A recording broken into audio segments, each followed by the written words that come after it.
Capítulo 8. Londres, junho de 1911. A oportunidade de Eleanor apareceu 2 dias depois. Uma viagem ao Festival do Império tinha sido planejada e todos na casa de Vera estavam devidamente animados. Imagine só, exclamara Beatriz sobre os Xeres na noite anterior. Verdadeiros membros de tribos vindos da África. Uma máquina voadora, uma exibição, gritou Vera. Um triunfo para o Sr. Lascelles, concordou Constance, antes de acrescentar um pouco esperançosa. Pergunto-me se ele próprio estará lá. Ouvi dizer que é um grande amigo do rei. O palácio de cristal brilhava à luz do sol quando Daimler parou à entrada. A mãe, a tia e a prima de Eleanor foram ajudadas a saltar do carro, e Eleanor as seguiu, levantando seu olhar para observar o espetacular edifício de vidro. Era bonito e impressionante, como todos diziam, a ponto de Eleanor sentir suas bochechas corarem de expectativa. Não, porém, porque ela estava ansiosa para passar um dia vendo os tesouros do Império.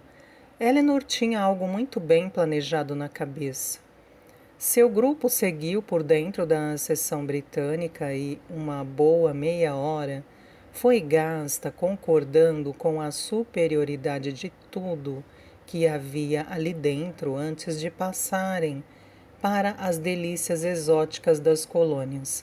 Havia flores para serem admiradas na seção de floricultura, figuras atléticas a serem apreciadas no campo de cadetes do governo ultramarino, o próprio local da exibição para ser avaliado. Ficando para trás, Eleanor obrigava-se a acenar com a cabeça quando necessário. Por fim, quando chegaram ao labirinto medieval, ela vislumbrou uma oportunidade. O labirinto estava cheio e não foi difícil para Eleanor se separar do grupo. Ela simplesmente virou à esquerda quando os outros viraram à direita e depois voltou para trás e escapou por onde tinham vindo. Andou depressa, com a cabeça baixa por causa da terrível possibilidade de ver alguém que sua mãe conhecesse, passando pela arena esportiva do Império, em direção às pequenas fazendas, sem parar, até chegar à entrada da ferrovia na Sydenham Avenue. Lá seu espírito deu pulos de alegria. Eleanor abriu o mapa que havia pegado emprestado no escritório de seu tio, Vernon, e verificou novamente a rota que tinha planejado no banheiro na noite anterior. De acordo com sua pesquisa, tudo o que tinha de fazer era tomar o bonde 78, perto da Norwood Road, que a levaria à estação Vitória. De lá poderia fazer o resto do caminho a pé, cruzando Hyde Park, Marylebone e o Regent's Park. Era preferível se manter nos parques. As ruas de Londres eram como rios de ruído e algazarra correndo pela cidade. Tudo tão rápido e feroz que, às vezes, Eleanor sentia que poderia ser derrubada. Naquele dia, porém, ela estava animada demais para ter medo. Correu pela calçada até a parada do bonde, o coração galopando diante da perspectiva de ver os tigres e, mais do que isso, com a imensa alegria de estar sozinha pela primeira vez em semanas. O bonde 78 veio deslizando em sua direção. Ela fez sinal, pagou sua passagem com as moedas que tinha pegado emprestadas no escritório do tio Vernon e, simples assim, estava a caminho. Quando se sentou, mal podia conter o sorriso. Sentia-se adulta e intrépida, uma aventureira que ia vencer todos os obstáculos em seu caminho.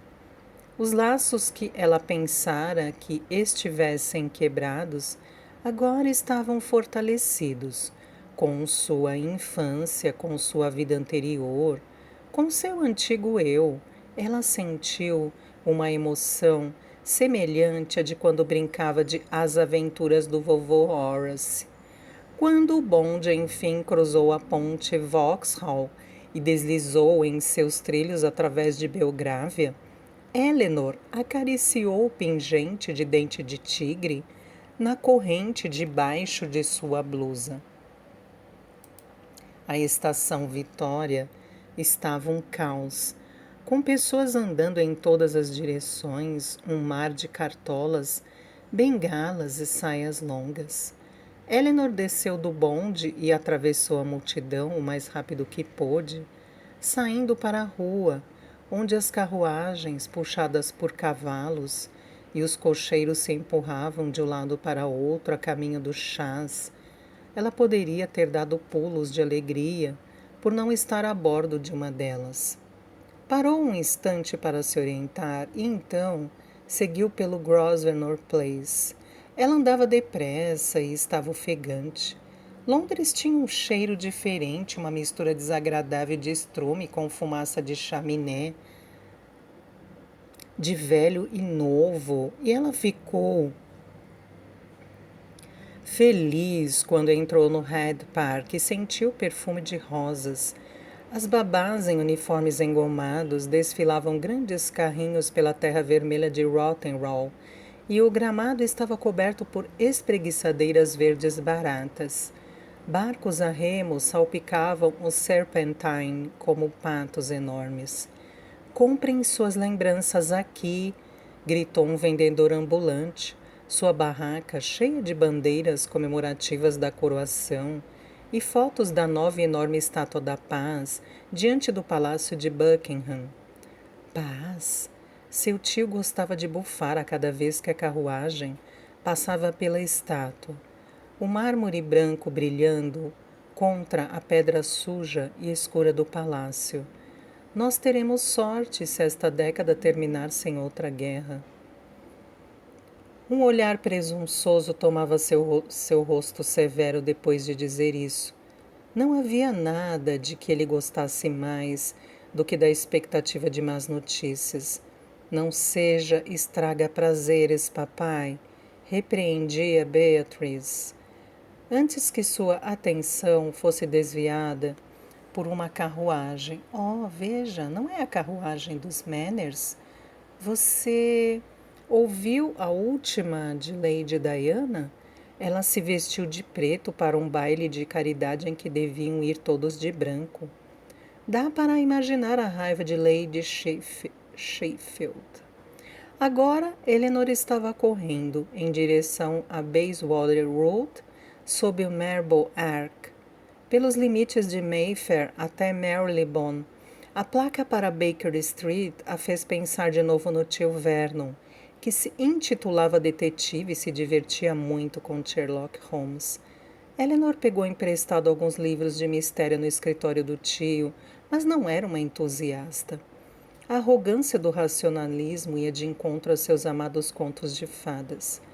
Mesmo naquela hora, o pressuposto de Holmes de que não havia nada que não pudesse ser explicado por um processo de dedução humana a deixava furiosa. Tão furiosa que, quando se aproximou do Regent's Park, esqueceu completamente o rio de veículos que tinha de atravessar. Caminhou direto para a rua, sem olhar, e não notou o ônibus até que ele estivesse quase em cima dela. Naquele instante, quando o enorme anúncio do chá Lipton se abateu sobre ela, Eleanor soube que ia morrer. Seus pensamentos vieram rapidamente. Ela estaria com o pai de novo. Não teria mais que se preocupar em perder Loines. Mas aí... Ai, que pena não ter visto os tigres. Fechou os olhos esperando que a dor e o esquecimento a atingissem. O golpe, quando veio, tirou seu fôlego. uma força em torno de sua cintura enquanto ela era jogada de lado, deixando-a sem ar ao cair com força no chão. A morte não era como ela esperava, os sons giravam, seus ouvidos uniam e sua cabeça tombou. Quando abriu os olhos, eles se encheram com a imagem do rosto mais bonito que já vira. Eleanor nunca confessaria isso a ninguém, mas por anos depois disso ela sorria ao se lembrar de que naquele momento achara que estivesse frente a frente com Deus. Não era Deus. Era um rapaz, um homem, jovem, não muito mais velho do que ela, com cabelos castanho claros e uma pele que ela sentiu um súbito desejo de tocar. Ele estava no chão ao lado dela, um braço sob seus ombros. Seus lábios se moviam. O homem estava dizendo alguma coisa que Eleanor não conseguia entender, além de fitá-la fixamente, primeiro em um olho, depois no outro. Por fim, enquanto o ruído e o movimento giravam ao redor deles, uma multidão se reunira. Um sorriso surgiu no rosto dele. Ela pensou como era esplendorosa sua boca para então rapidamente desmaiar. Seu nome era Anthony E. Devane e ele estudava em Cambridge para se tornar médico, um cirurgião para ser mais preciso. Eleanor descobriu isso no balcão de bebidas da estação Baker Street, aonde ele a levou após o incidente com o ônibus e lhe comprou uma limonada. Ele ia encontrar um amigo ali, um rapaz de cabelos cacheados escuros que usava óculos, o tipo de rapaz cujas roupas Eleanor poderia dizer apenas de olhar para ele, sempre pareciam vestidas às pressas e cujos cabelos nunca ficariam arrumados como deveriam. Eleanor poderia lidar com isso. Ela gostou dele de cara. Howard Mann. Anthony gesticulou para o rapaz desgrenhado. Esta é Eleanor de Shiel. É um prazer conhecê-la, Eleanor, disse Howard, pegando sua mão. Que surpresa encantadora! Como conhece esse cara? Eleanor ouviu da própria voz. Ele acabou de salvar minha vida. Pensou então como era esquisito falar isso. Howard, no entanto, não se mostrou surpreso. Ah, foi? Não é de surpreender. Esse é o tipo de coisa que ele faz. Se não fosse meu melhor amigo, acho que o odiaria. Poderia ter sido estranha essa conversa bem-humorada em um café da estação subterrânea com dois homens estranhos, mas, como Eleanor descobriu, ser salva da morte certa, de certo modo, livrava uma pessoa das normas usuais do que dizer e como dizer. Eles falavam fácil e livremente.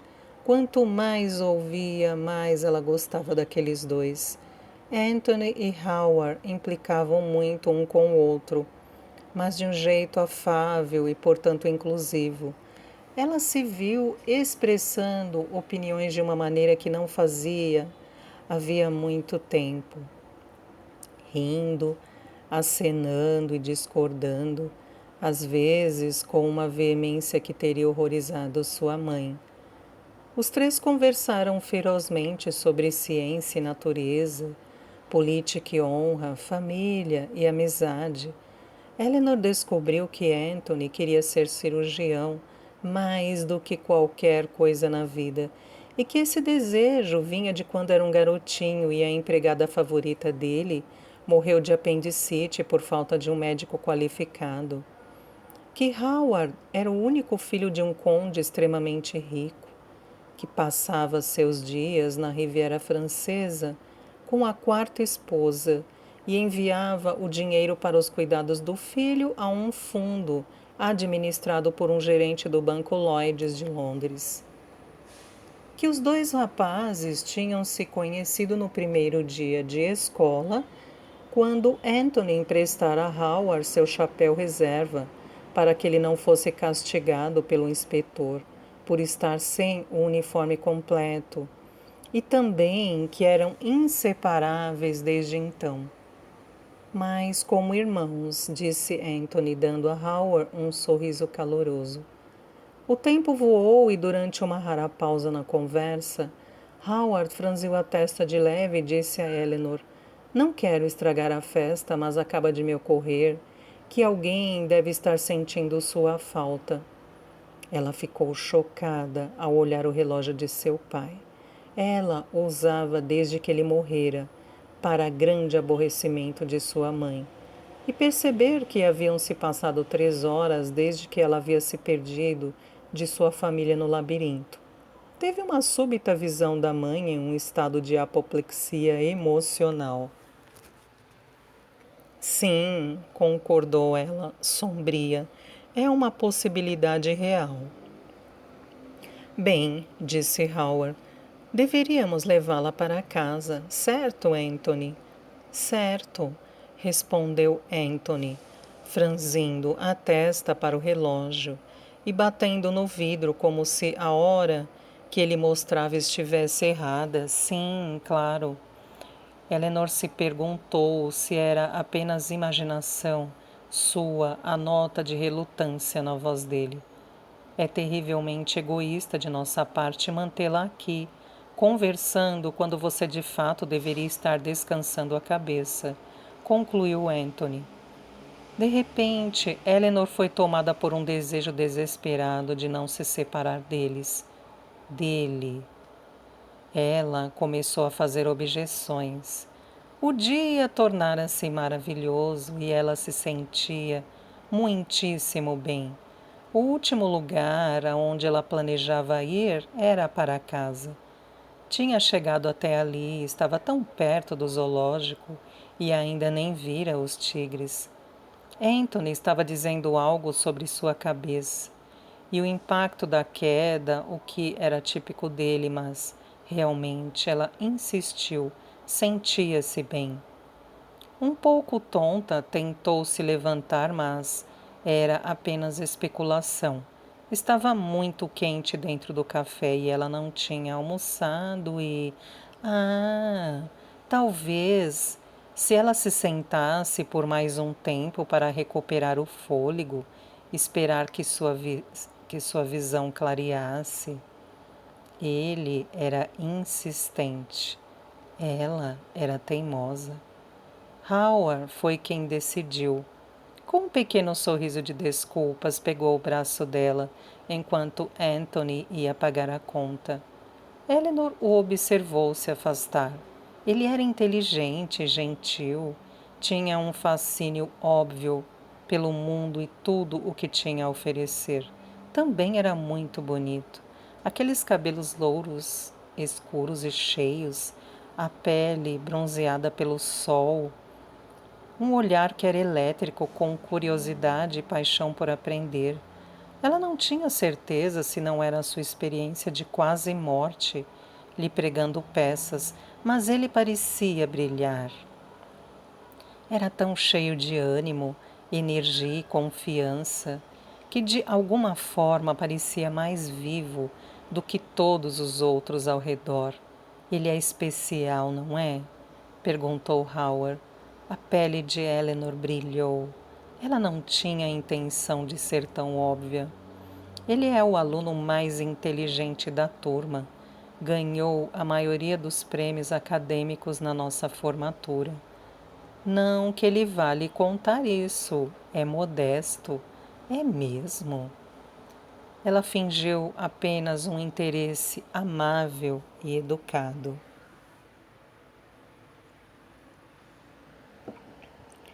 Quando ele se formar, planeja fazer cirurgias naqueles que não têm recursos. O número de crianças que não fazem operações vitais por falta de dinheiro para pagar a um cirurgião é vergonhoso.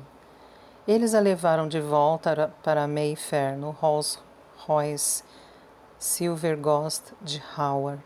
O mordomo de Vera abriu a porta, mas Beatrice, que estava olhando pela janela do quarto, desceu as escadas correndo. Oh, meu Deus, Eleanor! Sussurrou. Sua mãe está enlouquecida. Então, percebendo Anthony Howard, se recompôs e bateu os cílios. Como vão? Beatriz, disse Eleanor com um sorriso, permita-me apresentar Howard Mann e Anthony Edevane. Edevane acabou de salvar a minha vida. Bem, então, falou Beatriz sem hesitar, acho que é melhor entrarem para tomar um chá. A história foi contada novamente com chá e bolo de limão.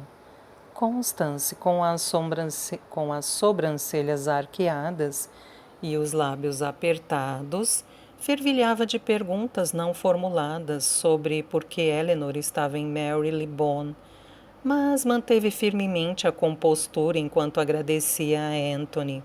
Edevane? Perguntou esperançosa. Não é o filho de Lord Edevane? Isso mesmo, respondeu Anthony alegre, enquanto pegava um segundo pedaço de bolo, o mais novo dos 3 filhos. O sorriso de Constance desapareceu. Terceiro filho? Esbravejou ela para Vera mais tarde. Terceiro filho? Um terceiro filho não tem nada que ficar salvando meninas na rua. Ele deveria ir para o seminário, pelo amor de Deus. Para Eleanor, porém, isso explicava tudo. Sua natureza tranquila, despretensiosa, o ar inexplicável, quase régio que ele tinha, o modo como se conheceram. Ele era o terceiro filho. Você nasceu para ser o herói de uma história, disse ela. Anthony riu. Não sei, mas tenho sorte de ser o terceiro. Ah, é? O tom frio de Constance baixou um pouco a temperatura da sala. E por quê?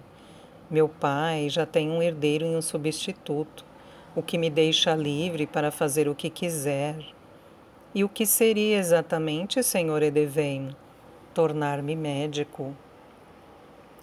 Eleanor começou a explicar que Anthony estava de fato estudando para ser cirurgião, que dedicaria sua vida a ajudar as pessoas menos afortunadas, que tinha ganhado todos os tipos de prêmio acadêmico importante, mas esses detalhes foram ignorados por Constance, que interrompeu bruscamente. Sem dúvida, um homem de sua classe não precisa trabalhar para ganhar a vida. Não sei se seu pai aprova isso. Anthony olhou para ela e a força de seu olhar era tanta que todo o calor que restava foi sugado da sala. O ar ficou carregado. Eleanor nunca tinha visto ninguém enfrentar sua mãe e prendeu a respiração, esperando para ver o que ele ia dizer. Meu pai, senhora Deixa, ouviu, como eu, o que se tornam os homens entediados e privilegiados, que foram poupados do esforço de ganhar seu dinheiro. Não pretendo passar meus dias sentado, procurando formas de preencher o tempo. Quero ajudar as pessoas. Pretendo ser útil. E então ele se virou para Eleanor como se fossem as únicas pessoas na sala e disse: E você, senhorita Deixa, o que quer da vida? Algo mudou naquele momento. Foi uma mudança sutil, mas decisiva. Ele era deslumbrante. E ficou claro para Eleanor que o encontro deles naquela manhã era coisa do destino. O laço entre eles era tão forte que quase podia visualizá-lo. Havia tanto para lhe contar e, ao mesmo tempo, Eleanor tinha a estranha, porém esclarecedora certeza de que não precisava dizer nada a ele. Podia ver isso em seus olhos, no modo como a olhava. Ele já sabia o que ela queria da vida, que não tinha nenhuma intenção de se tornar uma daquelas mulheres que se sentavam para jogar bridge e fofocar, esperando seus cocheiros as levarem em carruagens. Ela queria muito mais. E isso era muito, muito para colocar em palavras agora. Então ela disse apenas: Eu quero ver aqueles tigres. Anthony riu e um sorriso se espalhou em seu rosto enquanto, Ele estendia as mãos com as palmas para cima. Bem, isso não é difícil de arranjar. Descanse a cabeça esta tarde e amanhã eu a levarei lá. Ele se virou para a mãe de Eleanor e acrescentou: se a senhora não tiver nenhuma objeção, senhora, deixe-o. Estava claro para todos que a conheciam que Constance estava cheia de objeções. Queria dizer não, proibir que esse jovem excessivamente confiante, ou um terceiro filho, levasse sua filha onde quer que fosse.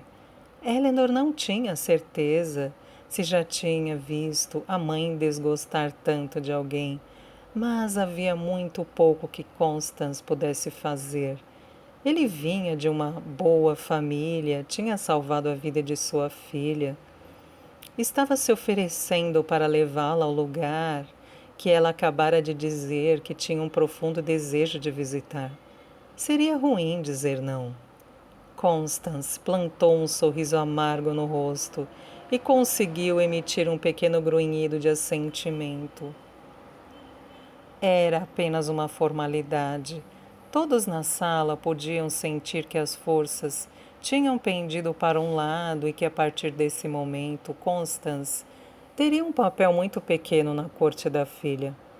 Depois do chá, Eleanor levou os dois rapazes até a porta. Howard disse calorosamente: espero vê-la de novo em breve, senhorita Deschel. Em seguida olhou para Anthony com um sorriso de sabedoria. Vou me adiantando para esquentar o motor do carro. Anthony e Eleanor, agora sozinhos, estavam sem palavras. Então, disse ele. Então, zoológico, amanhã, sim. Você promete que não vai entrar na frente de um ônibus antes? Ela riu. Prometo. A testa dele se franziu de leve. O que foi? Perguntou ela de repente envergonhada. Nada, não é nada. É só que gosto do seu cabelo. Disto?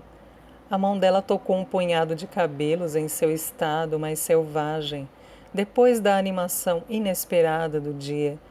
Ele sorriu e dentro dela algo estremeceu. Disso, eu gosto disso, muito. E então ele se despediu e ela observou partir. E quando entrou e fechou a porta, Eleanor soube de uma forma simples e clara que tudo havia mudado.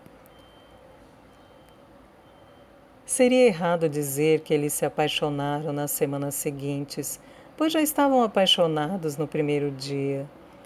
E ao longo da quinzena, com a prima Beatrice se provando uma acompanhante bastante relaxada, eles mal se separaram. Foram ao zoológico, onde Eleanor finalmente viu os tigres. Passaram dias inteiros em Hampstead, descobrindo jardins ocultos na charneca e segredos um do outro. Exploraram o Museu Victoria and Albert e o Museu de História Natural e assistiram ao espetáculo do Balé Imperial 8 vezes. Eleanor não foi a mais nenhum baile, a menos que Anthony também estivesse lá. Caminharam ao longo do Tâmisa, conversando e rindo, parecendo que se conheciam desde sempre. No final de suas férias, na manhã em que deveria voltar a Cambridge, Anthony se desviou do caminho para vê-la. Não esperou até que entrassem, mas disse-lhe ali na soleira da porta: vim com a ideia de lhe pedir que me esperasse. O coração de Eleanor começou a bater sob o vestido, mas sua respiração ficou presa quando ele acrescentou. E então percebi que não seria certo. Percebeu? Não é certo? Não. Eu não poderia lhe pedir para fazer algo que eu mesmo não poderia fazer. Eu posso esperar. Bem, eu não posso, nem mais um dia. Não posso viver sem você, Eleanor. Tenho que perguntar. Você acha... Você quer se casar comigo? Eleanor sorriu. Não precisava pensar 2 vezes. Sim, exclamou ela. Sim, 1000 vezes. Claro que quero. Anthony girou-a e a beijou quando a pôs de volta no chão. Nunca amarei ninguém além de você, disse ele, afastando mechas de cabelo do rosto dela. Ele falou com uma certeza que a fez estremecer. O céu era azul, o norte é o oposto ao sul e ele, Anthony Edevane, só amaria a ela. Ela prometeu a mesma coisa e ele sorriu satisfeito, mas não surpreso, como se já soubesse que era verdade. Sabe, não sou um homem rico, nunca serei rico. Eu não me importo.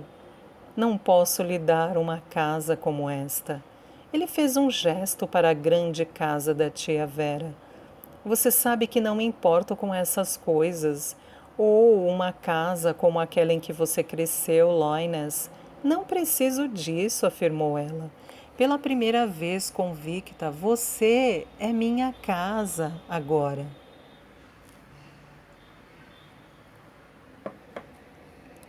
Eles estavam felizes em Cambridge. Os aposentos de Anthony eram pequenos, mas limpos, e Eleanor os transformou em lar. Ele estava nos últimos anos de estudo e passava a maioria das noites depois do jantar, debruçado sobre os livros. Eleanor desenhava e escrevia. Sua inteligência e sua bondade eram evidentes até na forma como ele franzia a testa para os livros, as mãos se movendo às vezes, enquanto lia sobre a melhor maneira de realizar uma determinada cirurgia. Eram mãos inteligentes, gentis e hábeis. Ele sempre foi capaz de fazer, construir e consertar as coisas. A mãe dele dissera a Eleanor quando se encontraram pela primeira vez. Quando era pequeno, gostava de desmontar o relógio de estimação do meu marido. Sorte nossa e dele, que sempre conseguiu montá-lo de volta. Sua vida juntos não era complexa. Eles não iam a grandes eventos da sociedade, mas recebiam os amigos mais próximos e queridos em reuniões pequenas e íntimas. Howard costumava compartilhar uma refeição, ficar muito tempo à noite para conversar, rir e discutir tomando uma garrafa de vinho. Os pais de Anthony faziam visitas ocasionais, perplexos, mas educados demais para comentar, com as circunstâncias precárias em que seu filho mais novo e sua nova esposa tinham escolhido viver. E o Sr. Llewellyn era um hóspede frequente. Com sua sabedoria e bom humor e seu evidente amor paternal por Eleanor, ele logo se tornou um amigo querido de Anthony também. O vínculo foi ainda mais reforçado quando Anthony descobriu que, muito antes de seu talento para contar histórias fazer dele uma estrela literária acidental, o Sr. Llewellyn também tinha estudado medicina, embora como clínico, não cirurgião.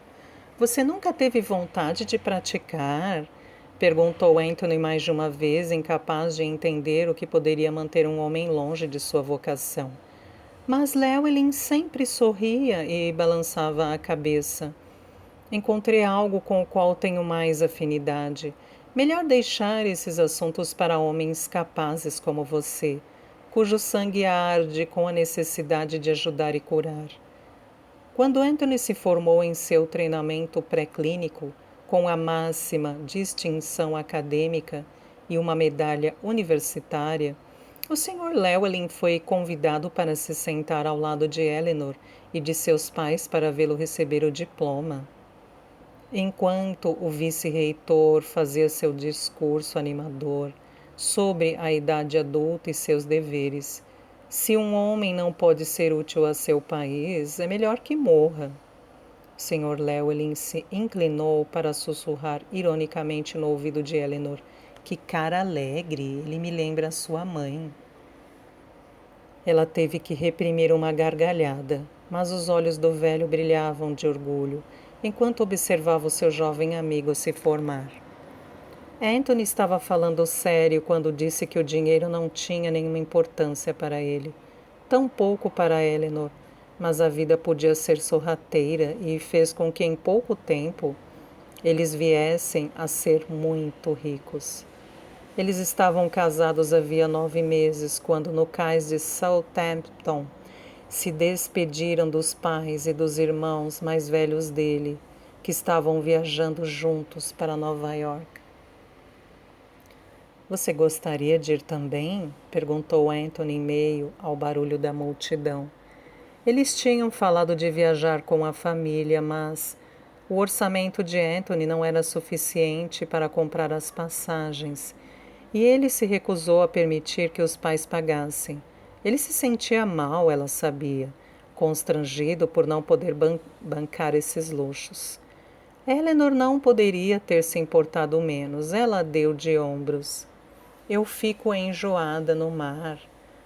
Nova York é uma cidade incrível. Ela apertou sua mão. Não me importa onde estou, desde que seja com você. Anthony lhe lançou um sorriso tão cheio de amor que ela ficou sem fôlego. Enquanto se viravam para acenar, Eleanor se perguntou se era possível ser tão feliz. As gaivotas planavam e mergulhavam, meninos com chapéus de pano corriam ao lado do navio que partia, saltando sobre cada obstáculo. Impossível afundar, disse Anthony, balançando a cabeça quando o transatlântico se afastou. Imagine só. Em seu segundo aniversário de casamento, Anthony sugeriu que fossem passar o fim de semana em um lugar à beira-mar que ele conhecia. Depois de meses lamentando a perda dos pais e irmãos para o frio do Oceano Atlântico, eles enfim tinham algo importante para comemorar. Um bebê, disse ele quando ela lhe contou, um olhar de profundo espanto no rosto. Imagine, uma pequena mistura de mim e de você. Eles pegaram um trem bem cedo de Cambridge a Londres e fizeram baldeação em Paddington. A viagem era longa, mas Eleanor tinha preparado uma cesta de piquenique e eles almoçaram no caminho, enchendo as horas com conversas e leitura, as mais recentes jogadas em uma disputa em andamento, além dos períodos em que apenas ficaram alegremente sentados lado a lado, de mãos dadas, observando pela janela os campos passarem. Quando enfim chegaram à sua estação, um motorista estava esperando e Anthony ajudou Eleanor a entrar no automóvel. Partiram por uma estrada estreita e sinuosa, e no aconchegante interior do veículo, a viagem de um dia finalmente cobrou seu preço. Eleanor bocejou e inclinou a cabeça para trás contra o assento do carro. Você está bem? Perguntou Anthony gentilmente, e quando Eleanor disse que sim, estava falando sério. Ela não tinha certeza, da primeira vez que ele mencionou a viagem, de como se sentiria tão perto do local de sua infância, se sofreria a perda de seu pai e de sua casa de novo. Agora, porém, percebeu que sofreria, claro, mas embora não houvesse como escapar do fato de que havia tristeza no passado, o futuro ainda era seu, era deles, e tinham que aproveitar. Estou contente por termos vindo aqui, disse ela, apoiando a palma da mão sobre a barriga levemente arredondada, enquanto a estrada se afilava para seguir a linha do oceano. Faz tanto tempo que não vejo o mar. Anthony sorriu e estendeu a mão para ela. Ela olhou para a mão dele grande, sobre a dela pequena, e se perguntou como poderia ser tão feliz. Foi na companhia dessas lembranças que adormeceu. Acontecia facilmente agora que estava grávida. Ela nunca se sentira tão cansada. O motor do automóvel continuou a vibrar. A mão de Anthony permaneceu quente sobre a dela, e o cheiro de sal impregnou o ar. Eleanor não sabia ao certo quanto tempo tinha se passado, até que ele a cutucou e disse: "Acorde, bela adormecida." Ela se sentou e se espreguiçou, piscando para a luz azul do dia quente e deixando o mundo tomar forma novamente diante de seus olhos. Eleanor respirou fundo, pois ali estava Loines, sua querida, amada e perdida casa. Os jardins estavam crescidos, a casa estava mais velha do que ela se lembrava, e ainda assim era perfeita. Bem-vinda ao lar, disse Anthony, levantando a mão para beijá-la. Feliz aniversário de casamento, feliz começo de tudo. Os sons vieram antes da visão. Um inseto zumbia contra uma vidraça, breves e ferozes rajadas de ansiedade estática, seguidas por um silêncio momentâneo e outro ruído em seguida mais suave, porém mais insistente. Um arranhão incessante que Eleanor conhecia, mas não conseguia identificar. Ela abriu os olhos e se viu em um lugar que era escuro, exceto por um feixe deslumbrante de luz entre as cortinas. Os cheiros eram familiares, de um quarto fechado contra o calor do verão, de cortinas de brocado espessas e tábuas sombrias e frescas no teto. A luz solar envelhecida. Era seu quarto, percebeu, o que ela dividia com Anthony. Loines. Eleanor fechou os olhos outra vez. Sua cabeça estava girando. Ela estava grogue e fazia muito calor. Tinha sido quente assim no verão em que chegaram juntos, em 1913. Os dois, pouco mais que crianças, tinham vivido um tempo glorioso, sem o mundo mais amplo e seus ritmos.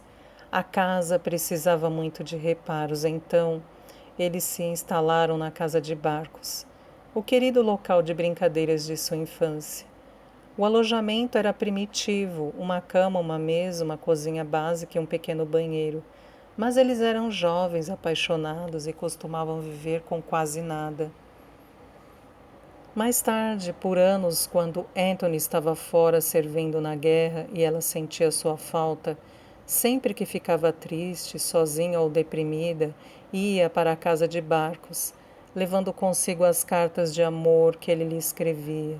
Ali, mais do que em qualquer outro lugar, ela era capaz de tocar a felicidade e a verdade que tinha sentido naquele verão, antes que a guerra viesse arruinar seu paraíso. Eles faziam todas as refeições ao ar livre, ovos cozidos e queijo, de uma cesta de piquenique, bebiam vinho debaixo da árvore de lilás, no jardim murado. Desapareciam no bosque e roubavam maçãs da fazenda vizinha. Deslizavam pelo córrego em seu pequeno barco, enquanto uma hora suave se transformava na seguinte.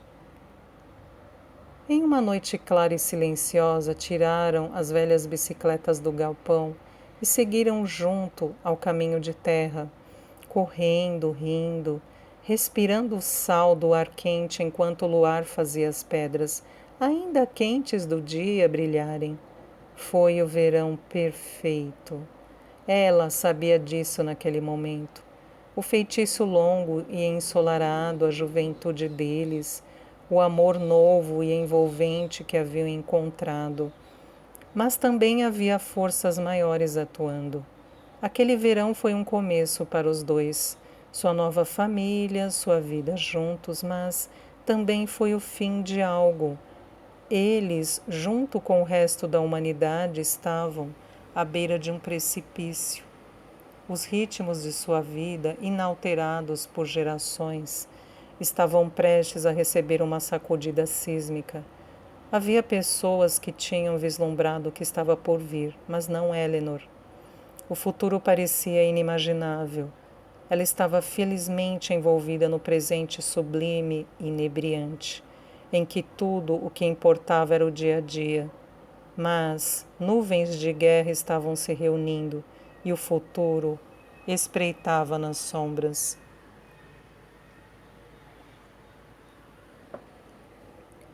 O inseto ainda estava batendo na vidraça e Eleanor suportou outra onda de sofrimento quando voltou ao presente. Theo. As perguntas do repórter, o fotógrafo, Alice na porta da biblioteca. Eleanor conhecia aquele olhar no rosto de Alice. Era a mesma expressão que tinha quando Eleanor a pegou gravando seu nome nas vigas da casa. A mesma forma de quando a cozinheira mandou para o andar de cima como castigo por roubar açúcar da despensa. E de quando estragou seu vestido novo com grandes manchas de tinta preta. Alice parecia culpada certamente, mas havia mais do que isso. Ela parecia prestes a falar. Mas o que Alice poderia querer dizer? E a quem? Ela sabia de alguma coisa?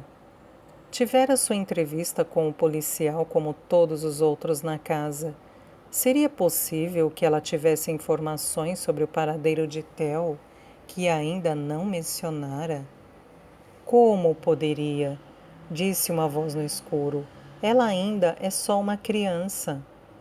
Eleanor não tivera a intenção de falar em voz alta, e a percepção de que havia feito isso era inquietante.